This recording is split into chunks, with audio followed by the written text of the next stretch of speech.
Hello mga kaiba. So, bumalik po kami dito no para po kukunin po namin yung bata no. Kasi po ano po nakakagalit po yung pinasa nila na video sa amin no. So ayan, babalikan namin yung kampo nila. Nagbabag ko sakali po na makuha namin yung bata no. So ayan po, sana po makuha namin ang bata no. Sana tulungan kami ng panahon ng Panginoon. So ayan po, para po pagising din namin yung babae kung siya man talaga yung commander. So ayan po no, bago po ako magsimula, shout out para sa lahat no, sa lahat ng mga nag-subscribe, sa nag-comment, nag-like. So ayan po, nasa Sir Lea Ramirez, kay Ma'am Lorna Villa Gonzalo, kay Ma'am Marimin Pindaros, kay Ma'am Milit, kay Ma'am Juan. So ayan po, kay Ma'am Julieta, ayan, kay Ma'am Julia, kay Yuriko, kay kaibigan Jo Punchika po, tsaka sa asawa niya. So ayun po, basta sa lahat po ng nagpa-shoutout sa inyo lahat, at saka pasensya po sa hindi ko na nabanggit sa inyo po. Sana po okay ngayon ang amo namin no, makuha na namin yung bata. So samahan niyo po kami mga kaiba no. Tara na mga kaiba. Nasa lang po sa akin yun no. Nasa lang po sa akin yun. So ayun po na, yun pong video po na i-upload po namin no. Hindi po yun sa amin, hindi po yun kang Dong Hantingero, at lalo na po hindi po yun kang Ghost dyan. May nagpasa lang talaga sa amin. Sigurado po kami na sa mga bandido po yan. So ayan po, kaya po balikan namin yung kampo na yan.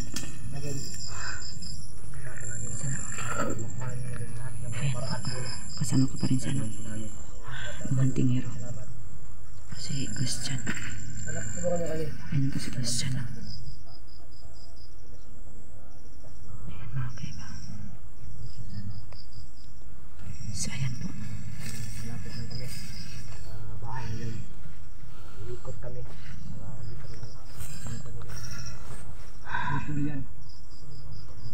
sana talaga makuha namin yung bata kasi sobrang kawawa talaga yun. Walang mga hiya talaga mga tao na yun. Nakakagalit po. Makakagulo tayo ng gabi. So, tara na mga kaiba. So, yan.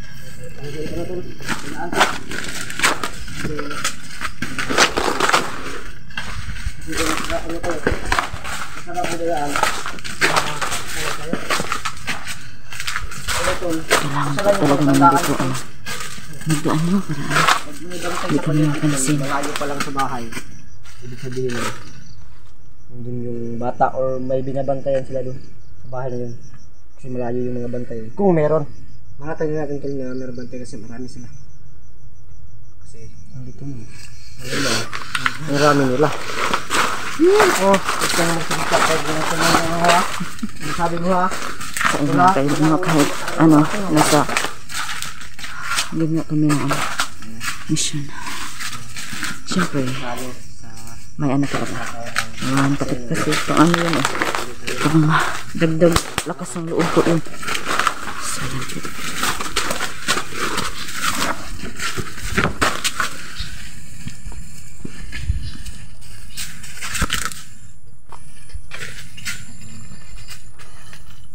yung nag-comment ko na kawawa daw yung ng mga bandido. Oo, talagang kawawa to. Kawawa talaga kasi hindi sila makapag-harvest sila. Hindi sila makapag-harvest kasi natatakot sila sa mga bandido. Kaya kailangan natin tol na i-clearing yung lugar tol para yung hanap buhay nila ba hindi disturbo. Kaya sarap talaga mga tao to. Pero tol ba? Di ba mga bandido? Di ba di nga ugali yung mga ganyan na mag-ano? Feeling ko tol, may nasa likod yan tol. Oo, yung mga nag-uutos yung sigurado. At siguro mga lalaki ng mga tao yan tol kasi meron sila mga baril. malalaki? Oo. Malalaki nga ba? Parang mga sindikato din. Ayun, yung may mataas na Oo. ganun. Pera. Oo. Mga pangyarihan. May mga pangyarihan. Yun. Kala ko malalaki yung mga matataba ba? Oo. Maris na lang. Sayang po mga kaiba. Alas kami ng trabaho may siguro sila. Nasa trabaho. Kilit sa pagod sa mission. Nagagaan ng trabaho kasi ito. Mula akong may pakait sa pamilya. Ano, dito sa mga hagdo, hindi ko pinipigil na pagpaksa sa mga kalaban natin. Mga bandito natin. Grabe yung ginagawa nila. Ito ba? Pinabayaan ko ba? Oo nga, hindi pa nga natapos mo. Dito na bagay. May mga ano. Hindi natapos kasi may mga bandito siguro. Marunong ka pala ng ganyan doon? May trabaho ko dati. Ay, ganun ba? Ito yung mga trabaho ko. Ako rin, nakatrabaho ako na dito. Tignan ako, tiglagay ako nito sa trabaho ko. Baggers ka, baggers? Oo, baggers ako. Dapat sa isang araw, makatapos ka ng 10 bunga. May sildo ka na. 25 yan. Ito, yung kuta nito, 75 ano yan? 10 bag. 10 bag? Hindi 10 bag yan. Ito. Ito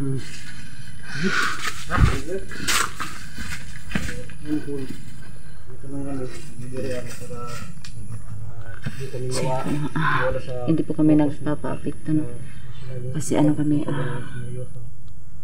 anong tawag na, yun ba? Hindi mag-isip ng ano, nang may mangyari masama, yung ganun ba? Kasi mas mabuti yun kasi may ano naman tayo, no?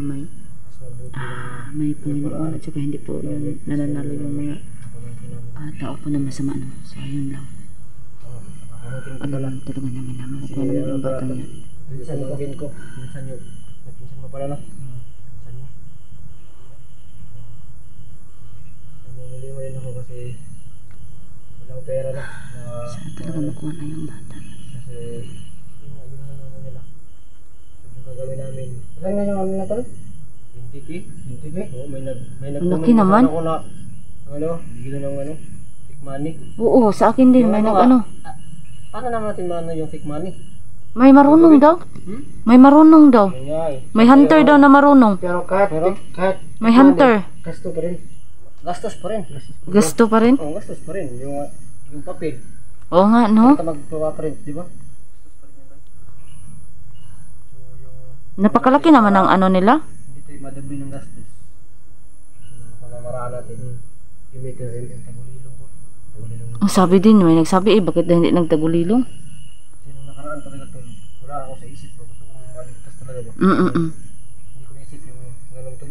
Tagulilong. Kaya ngayon, nag-focus talaga na ako sa anak ko. Sarili ko na ano bang dapat. Yung naisip ko talaga. Yung nag-comment pa. Kaya naisip ko na yun pala. Tagulilong, nakalimutan ko kasi yun to.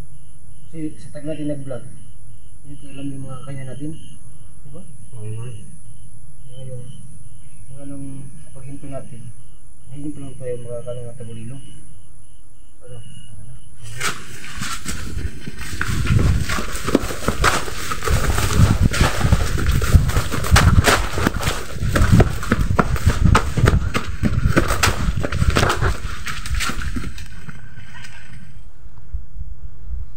Malapit sa bahay. Malapit na ba?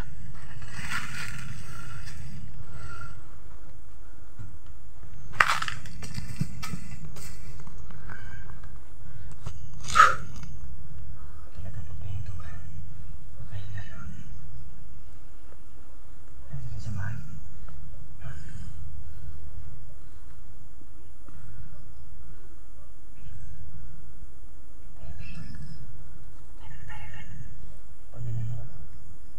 Tahimik ko.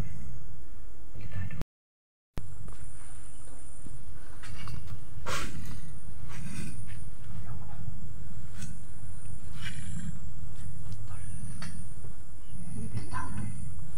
Saan? Saan ba? Ayaw nga. Ayaw na maglakad-lakad. May naglakad-lakad din.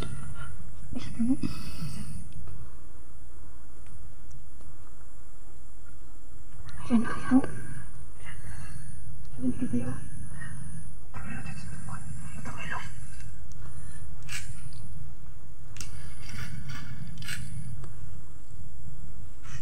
Ikaw ba? Ang kapatid nilo? Marunong na ako.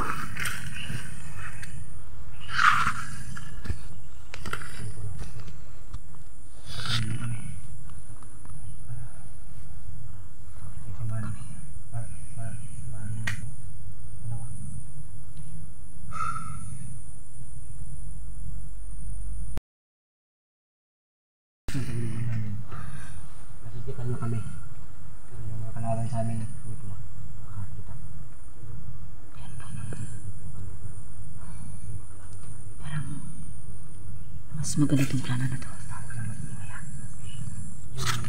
Yung mas tinatapakan yun. Mag-ingat kayo sana. Sige.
Yung pera.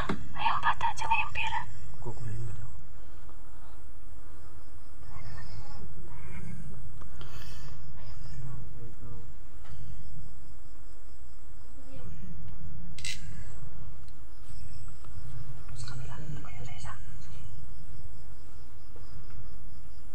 Yan na, gusto mo tayo. Ito pa.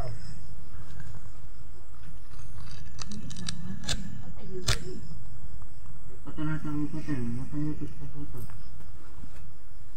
Alam na gani. Ito pa yan.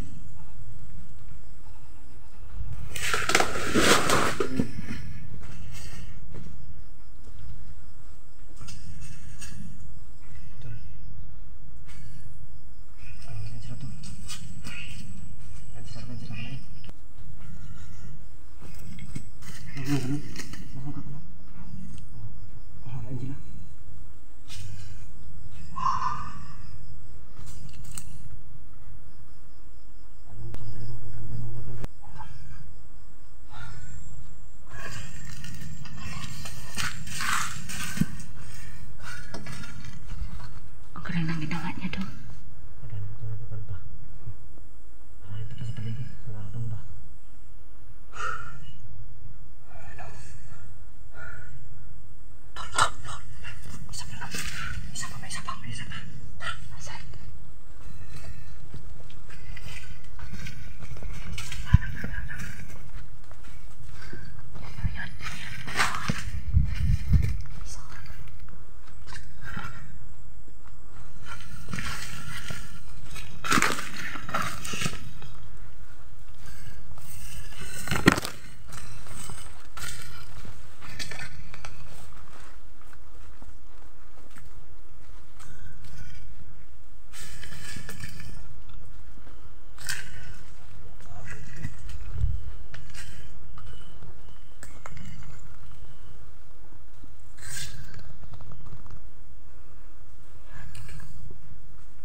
Yeah.